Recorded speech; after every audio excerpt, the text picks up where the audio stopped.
Bismillahirrahmanirrahim. Wassalatu wassalamu ala Rasulillah wa ala alihi wa sahbihi wa sallam taslima. Nahmaduhu ta'ala ala ni'amihi 'alaina wa nashkuruhu da'iman bi ta'atihi wa talabil ilmi. Kita senantiasa memuji Allah Subhanahu wa taala. Dengan nikmatnya kita istiqomah dalam ketaatan yang ditopang dengan ilmu yang bersumber dari Al-Quran dan Hadis, sehingga tidak ada jalan kebahagiaan kecuali dengan thalabul ilmi. Karena dengannya kita memperbaiki hablum minallah dan hablum minan nas kita. Jika keduanya sudah baik, maka ini adalah sumber kebahagiaan yang hakiki yang dicari oleh setiap mukmin. Kita lanjutkan pembahasan kitab Sahih Al-Bukhari, masih dalam Kitabul Haidhi.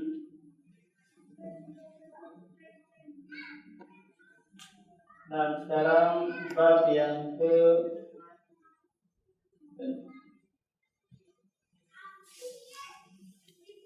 berapa sekarang ini?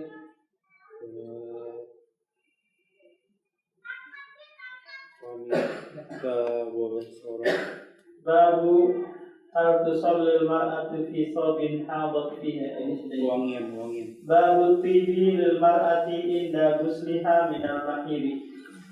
Bab bolehnya wanita yang haid menggunakan minyak wangi di saat dia mandi dari haidnya. Qala Imam Bukhari haddatsana Abdullah bin Abdul Wahhab qala haddatsana Hammad bin Zaid an Ayyub as-Sikhtiyani an Hafsa an qala Abu Abdullah aw Hisham bin Hasan an Hafsa an Ummi Atiyah qalat kunna nunha an nuhidda ala mayyitin. Kata Ummu Atiyah, seorang sahabiah, berkata, kunna, dulunya kami dilarang.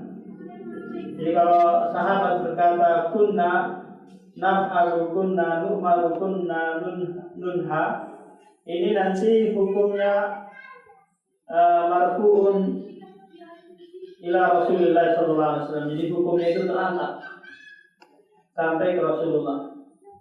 Jadi apa yang dilarang dan apa yang diperintahkan nanti adalah perintah dan larangan dari Rasulullah SAW. Apa yang dilarang? An nuhidda ala mayyitin fawqa salasin illa ala zawji arba'ata ashhurin wa ashra. Kami dilarang oleh Rasulullah SAW melakukan ihdath. Ihdath ini bukan iddah. Kalau iddah itu iddah, kita tahu bahwa wanita ketika ditinggal mati atau dicerai hidup atau cerai mati, maka dia mengalami masa iddah.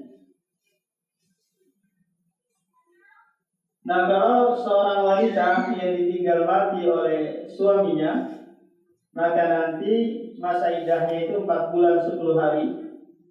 Kalau dia tidak sedang mengandung.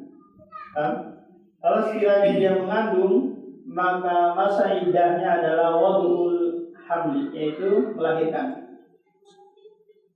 Nah, kalau sekiranya wanita ini belum dijima oleh suaminya, terus mati kena corona gitu, maka wanita ini tidak mengalami masa iddah karena dia perawan kinting ya.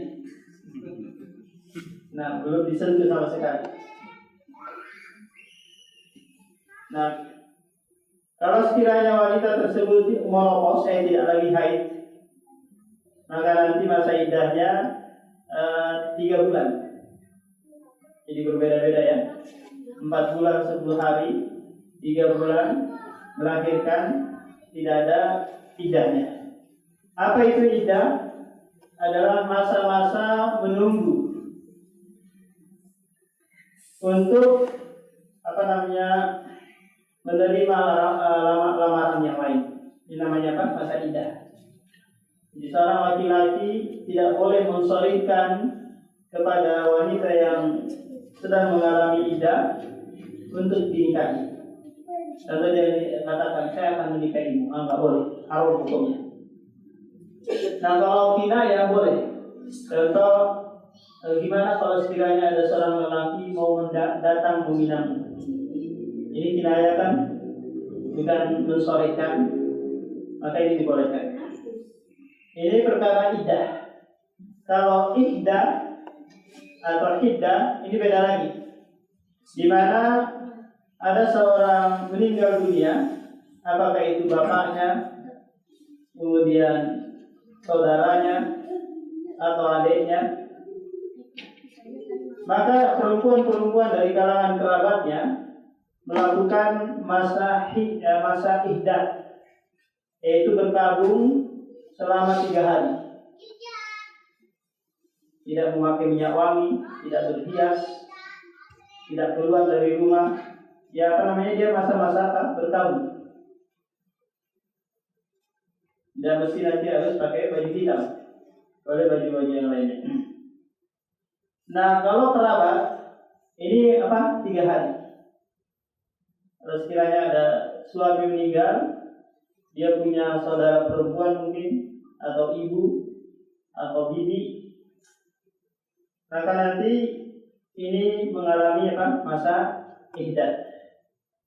Adapun istrinya, kata Rasulullah di sini, ala zauji arba'ata ashhurin wa asyra. Bagi istri itu masa iddahnya adalah 4 bulan 10 hari. Masa berkabungnya 4 bulan 10 hari. Nah di sini disebutkan dengan kata zaujun. Zaujun ini adalah kata atau lafaz yang dia musyarak. Lafaz yang bisa digunakan untuk suami, bisa pula digunakan untuk istri. Larangan yang kedua adalah wala nantahil. Kami tidak menggunakan kohal, celak. Itu hiasan di mata itu. Coba.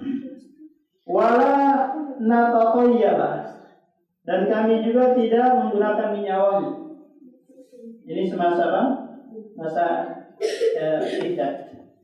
Wala nalbasa thawban masbuban. Dan kami juga tidak memakai pakaian yang bercorak-corak berwarna-warni. Illa thawba asbin. Kecuali pakaian asbin. Asbin ini adalah jenis pakaian yang terbuat dari Yaman, tenunan Yaman. Jadi dulu itu asal pakaian-pakaian yang digunakan di Mekah, di Madinah itu semuanya made in Yaman. Produksi Yaman. Bahkan Rasulullah kain kafannya itu ini dari negeri Yaman.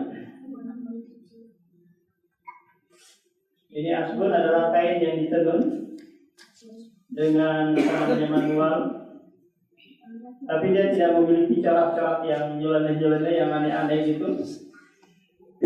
Nah ini boleh digunakan oleh perempuan yang mengalami masa iddah. Wa qad rukhisa lana inda tuhri idza tasarat ihdana min mahiriha. Dan kami diberikan rukhsah keringanan ketika bersuci suci dari haid, apabila salah seorang dari kami mandi dari haidnya. Dia selesai haid, mandi. Nah, di saat mandinya ini dia boleh menggunakan minyak wangi. Meskipun dia dalam rentang atau waktu iddah. Ini pengecualian. Karena Ummu Atiyah di sini memberikan menyebutkan rukhsah, diberikan keringanan bagi kami. Yang tadinya dilarang, cuma ini diberikan keringanan. Nah ini yang menjadi syahid dalam bab ini bahwa wanita yang haid tak kala dia mandi untuk mengangkat hadas besarnya, maka dia boleh menggunakan minyak wangi. fi nutbatin min kusbin al-fari, pada potongan kusbi minyak wangi al-far. Al-far ini jenis minyak wangi yang bersumber dari kayu-kayuan itu. Wa kunna nunha an ittiba'il janaiz, dan dulu juga kami dilarang menyertai atau mengikuti jenazah. Ini larangan yang terakhir yang disebutkan Ummu Atiyah, tapi larangan ini dihapus karena ada hadis yang menyebutkan bahwa walam yu'zim alaina, kami tidak diazamkan, tidak dilazimkan hal tersebut, menunjukkan bahwa wanita boleh ziarah kubur, boleh mengantar jenazah, tapi dengan syarat-syarat tertentu. Di antara syaratnya dia tidak boleh dakwatul jahiliyah, berteriak-teriak gitu, karena biasanya wanita ini lemah. Kadang dia tidak ridho dengan ketentuan Allah Subhanahu wa taala, sehingga menampar-nampar pipi, merobek-robek baju, teriak-teriak. Nah, kalau perempuan tersebut mampu menahan seruan-seruan jahiliyah, ya silakan. Maka kembali kepada hukum asal, bolehnya wanita ziarah kubur atau mengantar jenazah.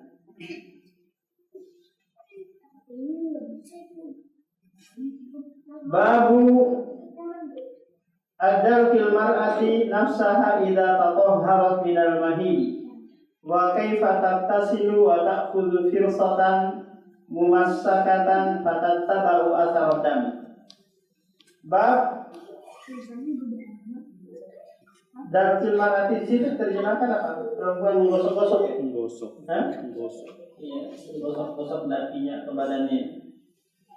Babu dalkil mar'ati nafsaha, bab bolehnya wanita di saat dia mandi menggosok-gosok badannya.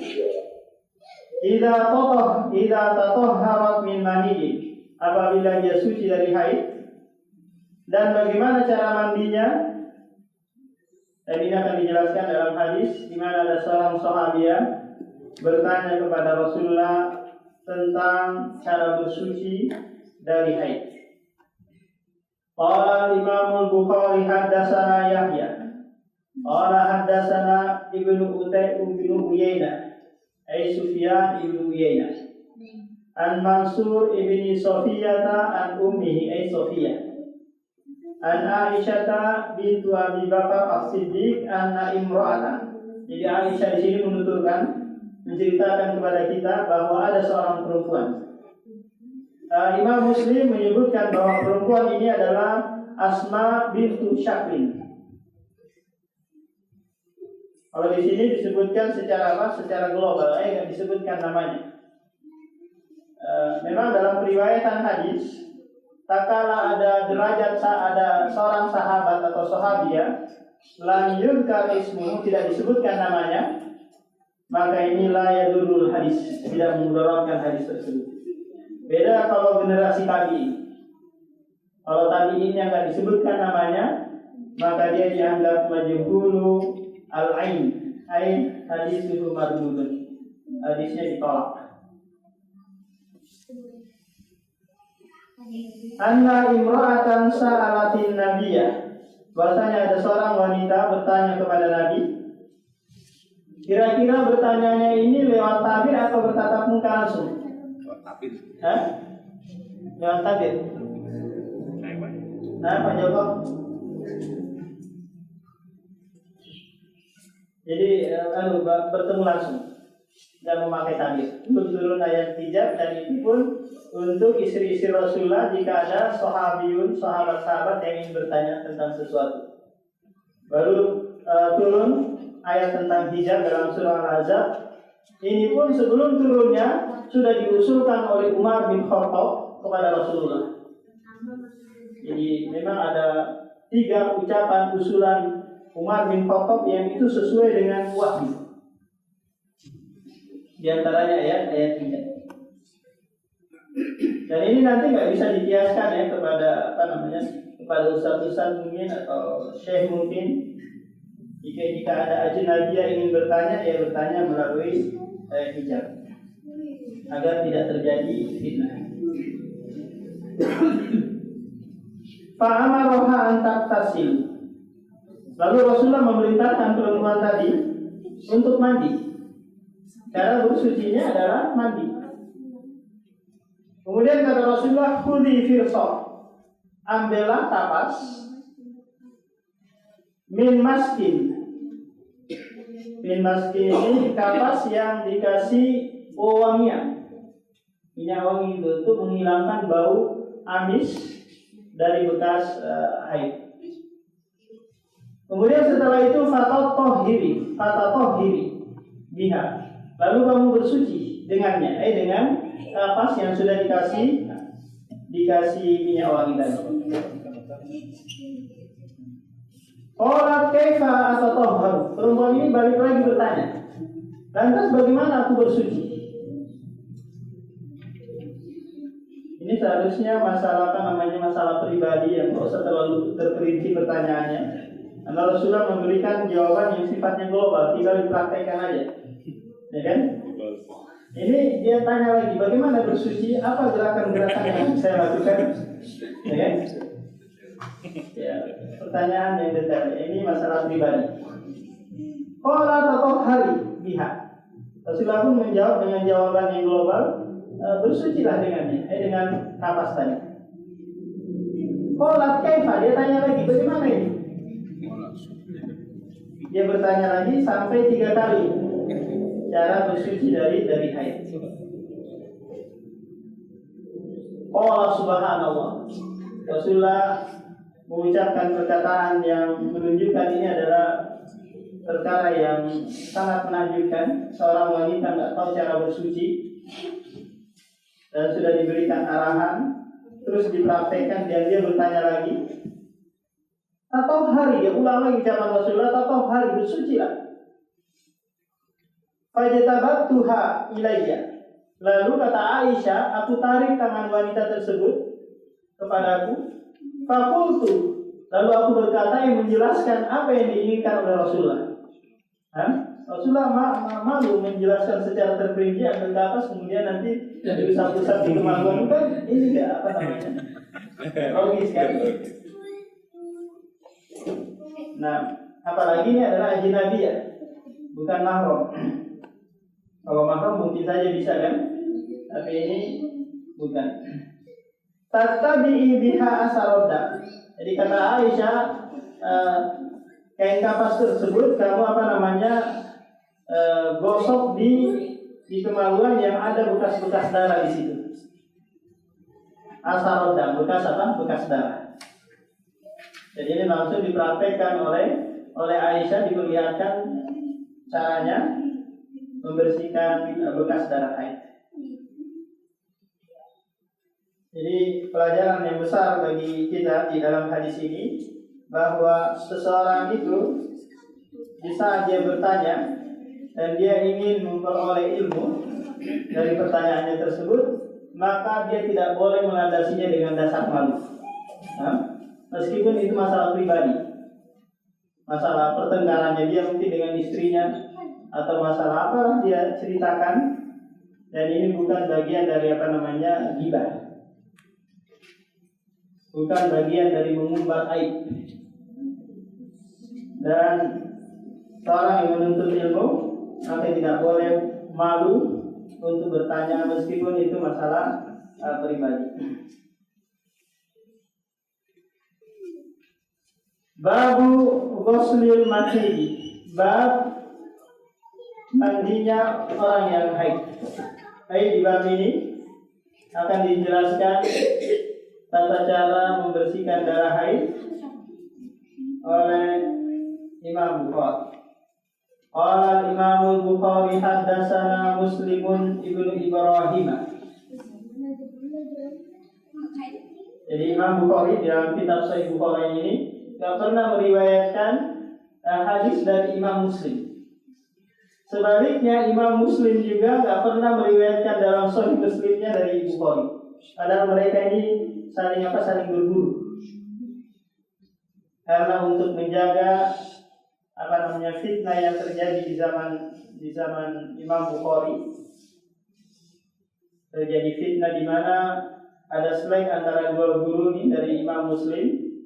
Maka Imam Muslim mengambil jalan tengah, tidak meriwayatkan dari ini, dari itu juga tidak diriwayatkan.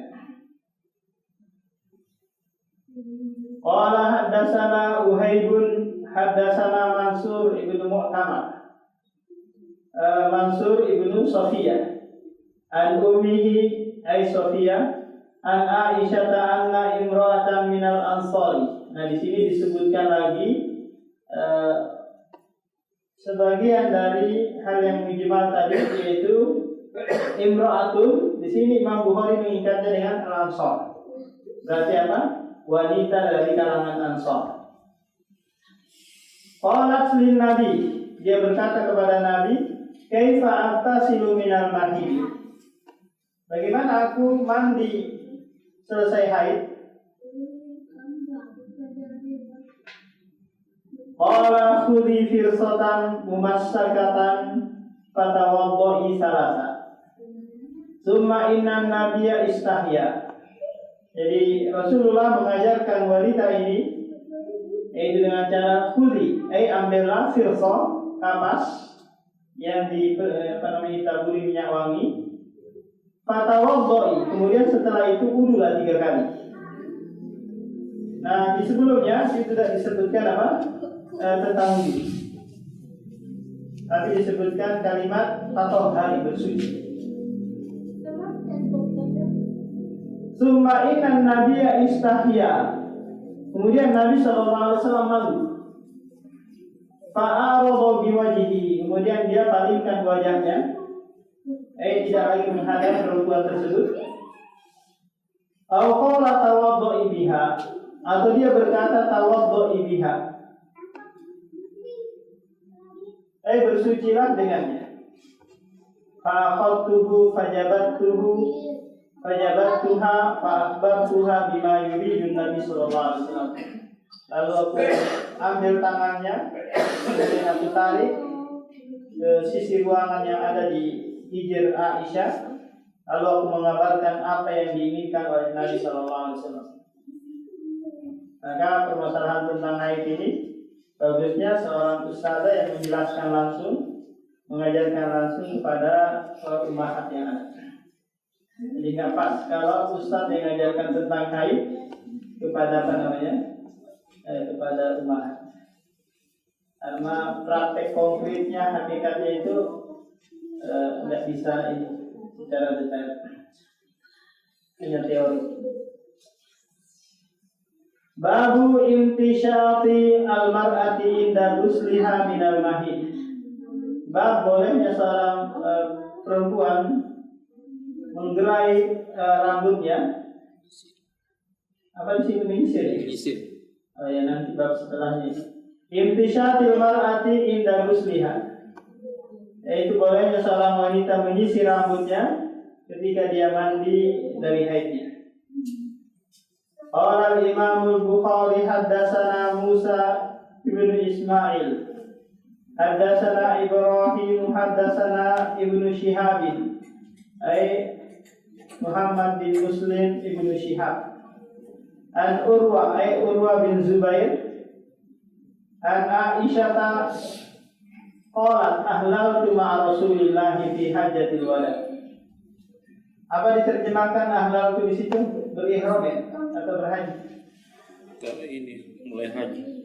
Memulai haji. Iya. Aku memulai haji bersama Rasulullah ketika hajatul wada.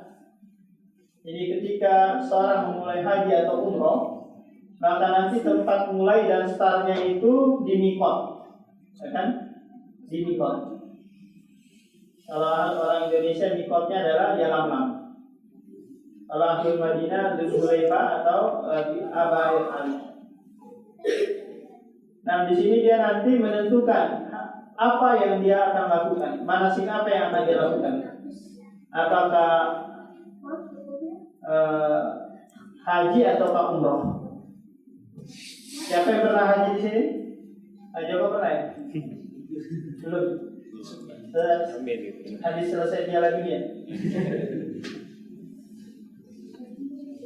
Nah, jadi manasik haji ada 3. Yang pertama tamattu, qiran dan ifrad.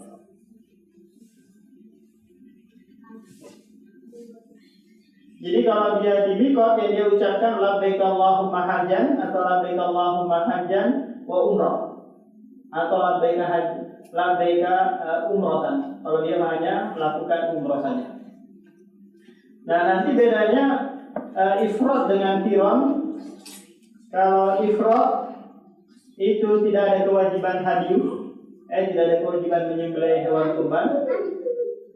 Nah, kalau qiran dan tamattu ini ada kewajiban menyembelih hewan kurban. Bedanya lagi, kalau qiran itu syaratnya hewannya harus digiring dari kampungnya, dibawa sendiri dari kampung. Kalau sekiranya pramugari mampu melihat di pesawat, nah boleh kita bawa dari Indonesia, maka di situ kita harus melakukan haji qiran. Bawa kambing sendiri dari Indonesia, beli di Balikpapan mungkin.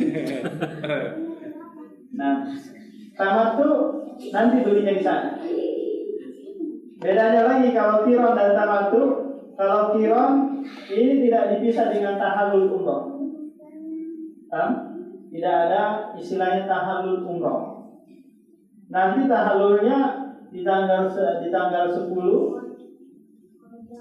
ataukah di tanggal 13. Nah, kalau tamattu ini ada tahallul umrah. Jadi tahallulnya itu 3 kali. Tahallul umrah, tahallul sughra dan tahallul kubra. Jadi tahallul itu bukan menggundul rambut ya, tapi dihalalkan apa yang diharamkan sebelumnya. Nah, Aisyah di sini ikut rombongan haji Rasulullah karena kita tahu bahwa Rasulullah seumur hidupnya hanya 1 kali berhaji. Fakuntu mimman tamatta'a wa lam yasukil hadiyah. Dan aku termasuk orang yang haji tamattu. Kalau Rasulullah nanti hajinya qiran. Cuma dia berharap nanti tahun depan kalau masih hidup, maka dia akan melakukan haji tamattu. Jadi haji tamattu. Sehingga para ulama menyebutkan bahwa afdalul manasik yang paling utama adalah tamattu. Meskipun yang dilakukan Rasulullah adalah qiran. Walam yasukil hadi, dan Aisyah tidak mengiring binatang atau hewan kurban dari Madinah. Faza'amat annaha hadat walam tadhuri. Lalu Aisyah menyangka dirinya bahwasanya dia haid dan tidak suci. Kemudian nanti disebutkan dalam hadis yang sebelumnya pernah kita baca bahwa Aisyah menangis karena dia menganggap dirinya tidak suci, kemudian tidak bisa lagi melakukan aktivitas manasik haji. Padahal yang tidak bisa dia lakukan hanya muslim dan non-muslim. Tawaf ifadah.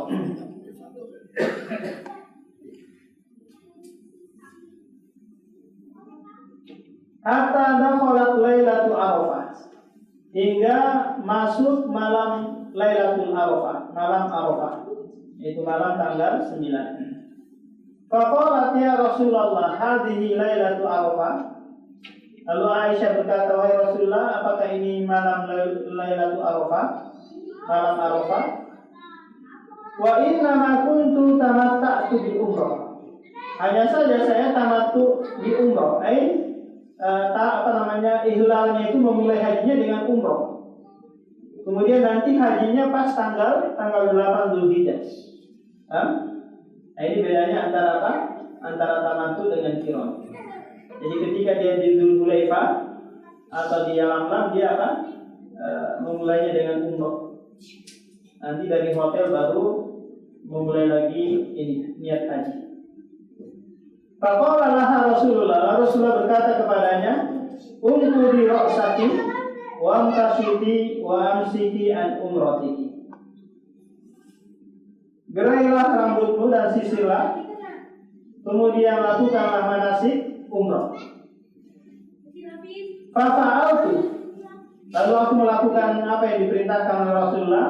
Falamma qadaitul hajja, maka aku selesai melaksanakan manasik haji. Amar Abdurrahman lailatal hasabah. Lantas Rasulullah memerintahkan Abdurrahman. Abdurrahman ini saudara kandung Aisyah. Lailatul hasabah. Lailatul hasabah ini malam tatkala dia berada di daerah Hasabah. Di situ Musdalifah ya. Hasabah ini daerah dekat Tanim. Kalau ada orang mau umroh itu, dia keluar dulu ke Tanim kan, untuk start dari sana baru masuk lagi. Jauh nggak kira-kira dari Mekah, dari Ka'bah gitu ke Tanim? Jauh? Enggak ya. Naik bis, nggak bisa jalan kaki. Naik bis, Pak. Fa'amaroni minat Tanim. Lalu aku memulai umroh dari apa? Dari Tanim. Maka umroh tilati nasab. Maka itu adalah umroh yang aku lakukan. Jadi Aisyah melakukan umroh ini di saat dia selesai suci dari haidnya. Saat dia suci dari haidnya. Karena masih memungkinkan dia menunggu. Babu naqdil mar'ati sya'raha inda ghusl mahid. Bab bolehnya seorang wanita menggerai rambutnya di saat dia mandi dari haid. Hadatsana Ubaidu ibnu Ismail qala Hadatsana Abu Usamah an Hisham bin Urwa bin Zubair ibn al-Awwam an abihi an Aisyah qalat kharajana muwafina li hilal Dzulhijjah. Kata Aisyah, kami keluar bertepatan dengan hilal Dzulhijjah. Berarti apa? Tanggal 1 Dzulhijjah. Ini startnya dari mana? Dari Madinah. Faqala Rasulullah man ahabba yuhilla bi umrati falyuhil. Kata Rasulullah, barang siapa yang suka atau mau memulai hajinya dengan umroh, maka lakukanlah. Fa inni laula anni ahdaitu la ahlaltu bi umrah. Karena sesungguhnya seandainya aku tidak mengiring binatang dari Madinah, niscaya aku akan memulai dengan umroh. Fa ahalla ba'duhum bi umrah. Lalu sebagian mereka memulai dengan umroh, wa ala ba'duhum bi haji. Sebagian mereka juga memulai dengan apa? Dengan haji. Wa kuntu ana mimman ahalla bi umrah. Dan aku termasuk orang yang memulai dengan apa? Dengan umroh. Fa adrakani yaum Arafah. Lalu aku mendapati malam atau hari Arafah. Wa ana haidun. Sementara aku dalam keadaan haid. Fasyakautu ila Nabi. Lalu aku keluhkan kepada Nabi sallallahu alaihi wasallam tentang keadaan yang dia alami. Faqala da'i umrataki wa qudi rasiti wa tamsiti wa ahli bihaji. Fa'altu. Kemudian kata Rasulullah kepada Aisyah, da'i umrataki. Tinggalkanlah umrohmu. Kemudian gerailah rambutmu dan sisilah rambutmu. Kemudian kamu mulai dengan apa? Dengan haji. Fa'altu hatta idza kana lailatul hasabah arsala ma'iya fi Abdurrahman bin Abi Bakr fa kharajtu ila Tanim fa ahlaltu bi umrah maka umrati qala Hisham wa lam yakun fi syai'in min dzalika hajjun wa sawimun wa sadaqah. Jadi ini alasannya kenapa Aisyah melakukan ini, karena dia tidak mengiring binatang. Nah, demikian kita lanjutkan lagi pada pertemuan berikutnya. Kalau wanita itu ada batasnya untuk ditampingin mahram kalau ke umroh atau tadi kalau tidak umroh. Di hadis Rasulullah menyebutkan itu bahwa la tusafirul mar'atu illa ma'adhi mahram kan. Tidak boleh seorang wanita itu safar kecuali bersama mahramnya.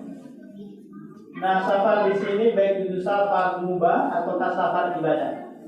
Kalau haji ini kan safar ibadah kan, maka di sini ditemani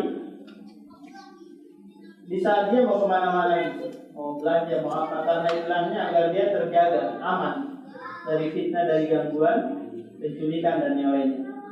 Setoko, kalau sekiranya aman, setoko ya sudah biarkan sendiri. Tapi kalau sekiranya nggak aman, nah ditemani. Berangkatnya Pak Ustaz. Berangkat dari kesian kalau biaya dari tanah air gitu. Dia sendiri tidak bisa. Maka